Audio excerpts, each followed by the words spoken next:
COVID ini pandemi biasa atau war tool atau senjata perang. Hal ini merupakan pertanyaan mendasar sehingga jawaban dari pertanyaan tersebut sesungguhnya tercermin dengan tindakan apa yang diambil oleh para pejabat saat ini. Lalu kita bertanya lagi, apa yang terjadi ketika vaksin sudah mencapai 70% populasi yang seharusnya sudah tercapai herd immunity atau kekebalan kelompok. Lalu muncul mutasi strain virus baru lagi. Berdasarkan data kecepatan melakukan vaksinasi COVID Indonesia sudah cepat di tengah gelombang terpaparnya juga tinggi seperti saat ini. Sehingga yang tadinya 250.000 vaksin per hari, Indonesia itu sesungguhnya bisa mencapai herd imunitas dalam 3 tahunan lagi dari sekarang. Saat ini dipercepat berdasarkan informasi bisa 1 juta suntik vaksin per hari. Walau data ini masih diragukan karena kalau satu tenaga kesehatan menyuntik 100 orang per hari maka ada 10.000 nakes yang bekerja. Namun kita anggap informasi ini benar dulu deh. Maka dalam 1,5 tahun lagi atau akhir tahun 2022 herd imunitas tercapai maka kita menang melawan COVID. Pertanyaan liar, apa yang terjadi kalau mutasi lain lagi datang? Lalu kita kejar-kejaran deh dengan vaksin jenis baru lagi. Kalau saat ini kita anggap serangan gelombang kedua, apa yang terjadi kalau ada strain jenis baru yang mungkin bisa membuat gelombang ketiga di tahun depan?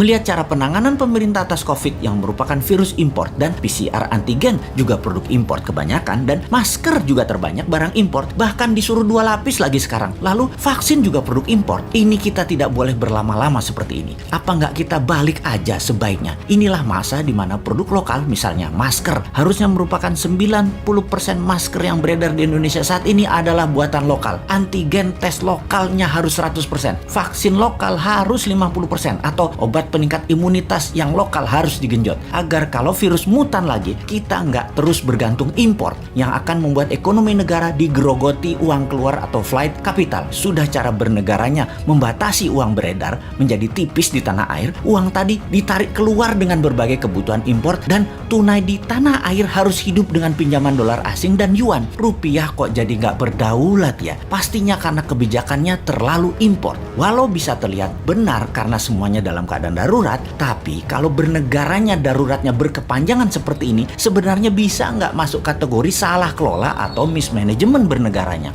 Lebaran tahun 2020 nih ya, kita nggak boleh mudik, pulang kampung, mudik apalah itu. Lalu tahun 2021 berlaku lagi, nggak boleh mudik lagi. Oke lah, kita manut, 2 kali ya kita manut. Walau ada beberapa orang nggak tahan melakukan pulang kampung yang katanya mereka lah penyebab meledaknya gelombang kedua paparan COVID sekarang. Oke lah, argumen ini diterima. Tetapi kalau tahun depan 2022 masih lagi, ini namanya nggak bisa kelola. Setuju nggak kalau hal ini kita sematkan? Nggak bisa kelola negara karena 3 kali berturut-turut kita nggak pulang kampung. Kembali ke pertanyaan awal. Kita bisa simpulkan dari pertanyaan pertama oleh pemerintah saat ini, COVID adalah pandemi biasa, bukan war tool atau senjata perang biologi. Menjawab pertanyaan kedua, kalau ada strain baru, maka sepertinya ya ikut aja atas apa yang akan terjadi nanti. Kumaha engke, tak ada antisipasinya, yang ada hanyalah mudah-mudahan nggak ada mutasi lagi. Kalau terjadi berlawanan, ini senjata biologi dan strain baru, mutasi baru lagi yang membuat harus vaksin baru lagi. Kita tergopoh-gopoh lagi. Solusinya pasti tinggal bangun narasi, bayar pasukan buzzer